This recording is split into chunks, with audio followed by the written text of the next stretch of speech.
Hello, everybody. This is Ray Lawrence Jr., and you're listening to the KODY DAYISH Show.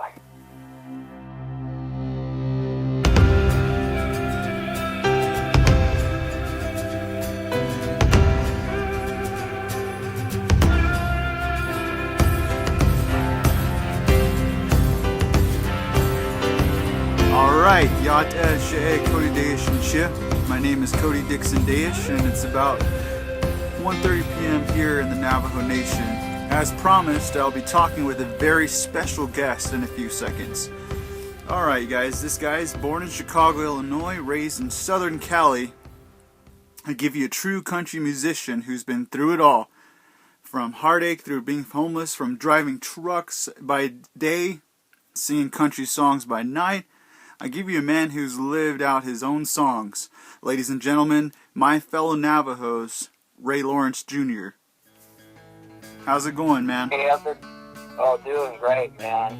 I'm about having a good old time out here in snow country right now. Where's that at exactly? That's right out in the middle of nowhere in Iowa, a big old cornfield. All right, man. Yeah, we're about 24 miles from the Mississippi River, so kind of give you an idea what's going on there. Lots of snow and ice out here. Awesome, man. We'll start off with your latest album. Give us your fans a little taste of what that album is about. Yeah, the last one I did was called Under the Influence of Bluegrass, and we kind of did this down in Mill Spring, Missouri. And the idea was just kind of make it sound like a jam session, like it was in your backyard or your living room. The idea was that to not make it so polished or perfect, we didn't use any effects on it, no processing, not much in the way of editing. So it's really, really raw. That's why I kind of like to keep my music in that respect there. So you get to hear the actual essence of the music, not so much what the studio technicians are doing in the background and all that kind of stuff. Nice. Nothing I do really got polished. All right, man. Going a little bit of a throwback. Let's talk about. Do you remember, when was your first performance? The location and what age you were at when you first strummed the guitar in front of a bunch of people. Well, the first performance I ever did was a Christmas play, and that was in December of 1968. 5 years old. Wow. So I got the bug at that point, and when growing up, my dad listened to Hank Williams and Johnny Cash and Paycheck and Bob Wills and Roy Acuff, all them guys. For sure. I was raised on a traditional country and bluegrass music. Yeah.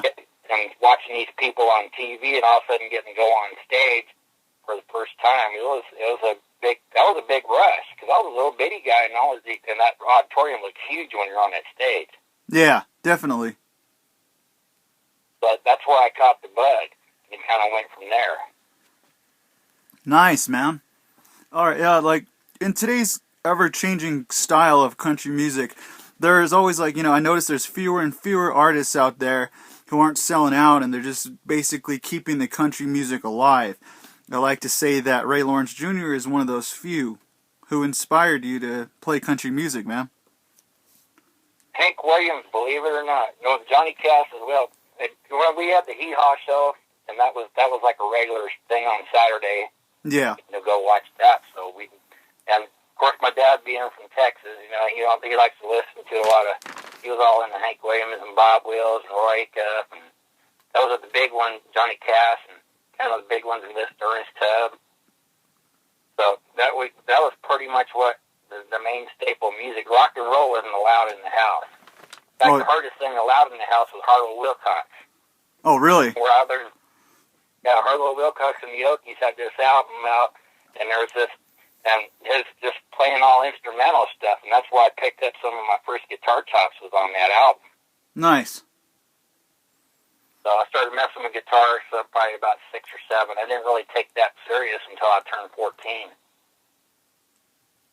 But messed around cut around with drums and then keyboards and stuff, and guitar kind of took over. Then 14, I took it serious and started learning how to play songs. And first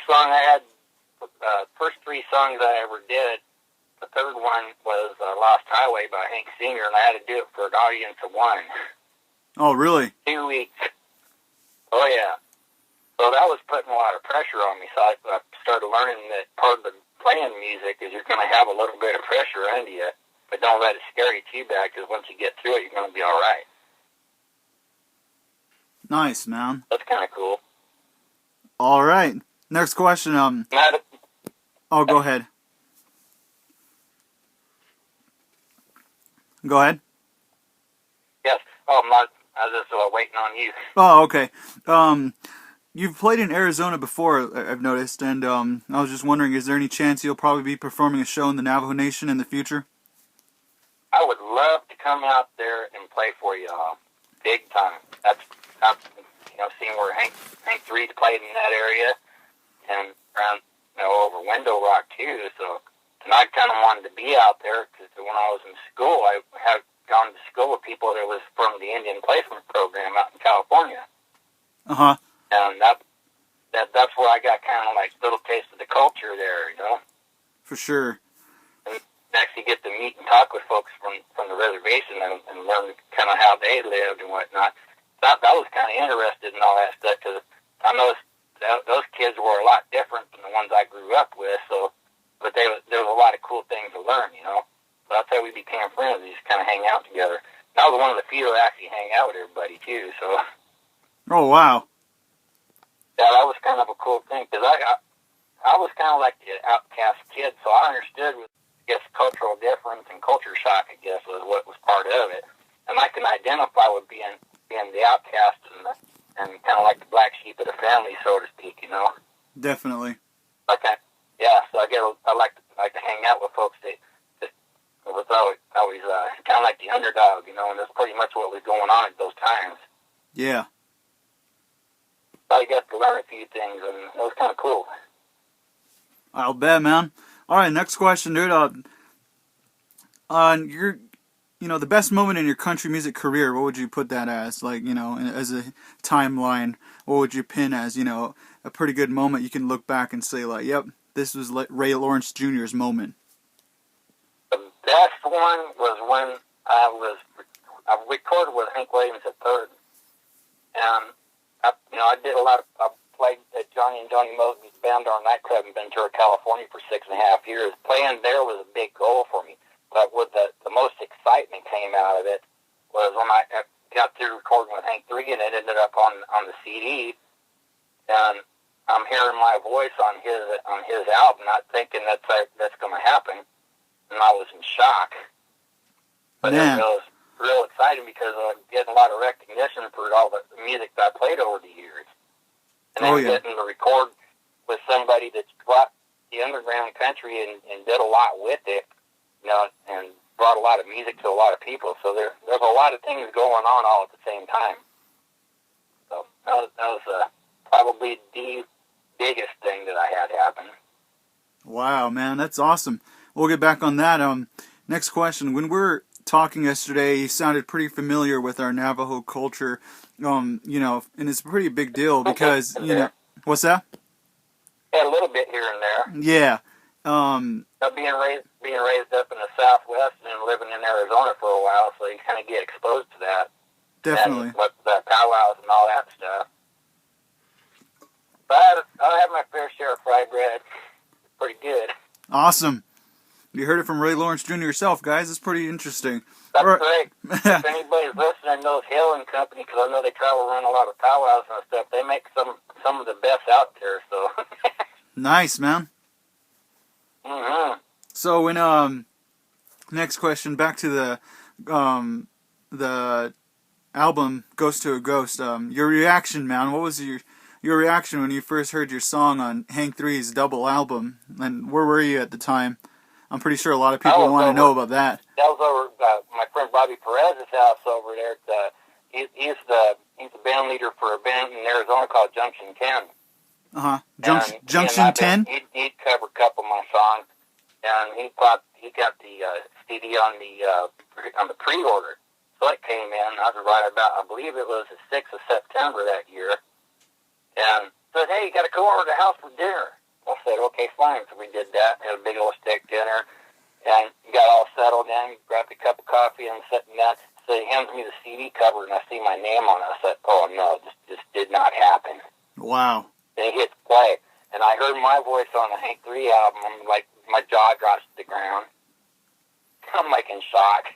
Yeah. I go, if that happened to you, you'd be thinking, "Whoa, what this? It's like unbelievable. This did not really happen, but it did." Yes. And I didn't know I was going to be singing on it. I figured it would be Hank 3 covering 2 of my songs. But that's not what happened. And then to find out who else was on the album, on project at the same time, that was like, wow, here I am, just somebody that's basically unknown up here with all these folks that a lot of folks know. So that was a big, huge blessing in disguise right there. Definitely. You got, that was the album that Hank 3, you know, was basically released off of Curb, and, you know, this is basically a history in the making because, you know, he was basically doing this all on his own, and and you know, he decides out of all people to, you know, put your songs on there, and the song on the album is titled Ray Lawrence Jr., but could you, I noticed there's 2 songs on there, so can you let everybody know what the song titles are? I know there's 2 songs on that one track. All right. Now, the first song on that track is called When You Lose All You Have. I wrote that at a homeless shelter in Phoenix, Arizona. And that was there in January 2009 till right about May of 2009. And that time there, I was watching, I've seen a lot of people lose their houses, jobs. The economy basically crashed. So there's engineers that had all this schooling and background in their degree. They're living in a homeless shelter. Guys that worked in pharmacies. I've seen mechanics and machinists and all kinds of folks lost everything, their house, their job. The only thing they have is their family. And I said, man, it's like, how can you guys survive this if you don't? And somebody was saying, well, if you lose love, you lose everything. Oh, yeah. And I was thinking, well, and then all of a sudden this tune started coming to my head. I didn't even have a piece of paper and a pen to write the thing down with. Oh. Borrow that. No doubt. I had to borrow a guitar to play it. Wow. What about the second song? Shelter, they did have a guitar, so I worked that out and played it. Then a lady that worked at the shelter there, she's the one that helped me out with hooking up with the guitar. And she had me sing that song like 4 or 5 times a day. Wow. I was looking for work. I couldn't find any work. So I finally got one job later on, but she says, you don't need a job. She says, this is your job. Uh-huh.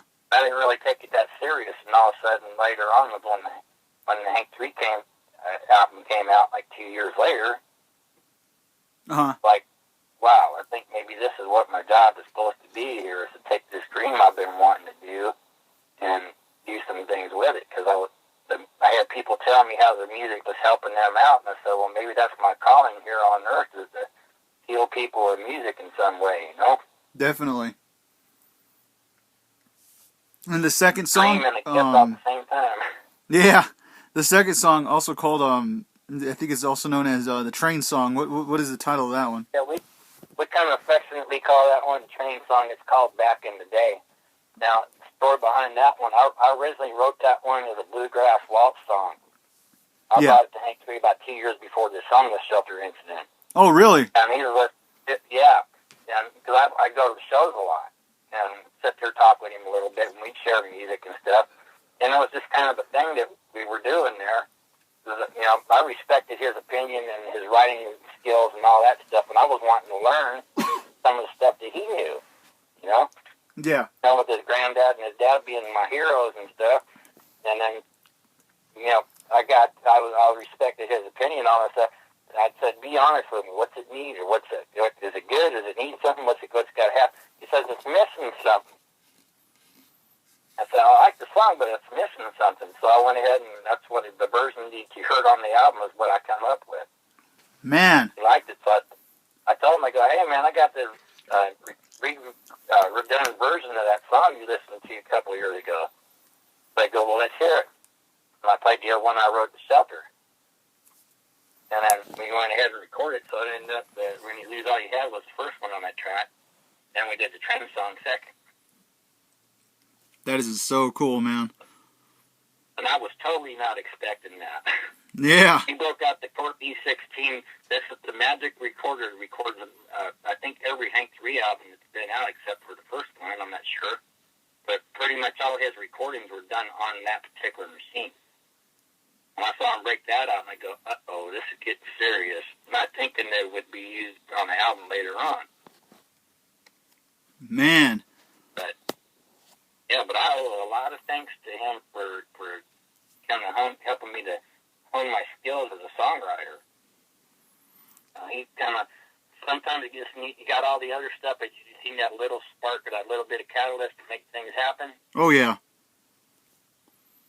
Sometimes that's all it takes, just one little push, and it happens. So you can get your dreams, and you can do something with them, no matter what it is. Just how bad do you want it, and how bad do you want to work for it? Oh yeah. The next question I got is like, what's the it's the new year, and we're coming into February and 2016. So what's the next big thing for Ray Lawrence Jr. right now? Right now, I'm working on songs and stuff. I'm trying to get this studio thing all figured out because it's like kind of a high-tech deal for me.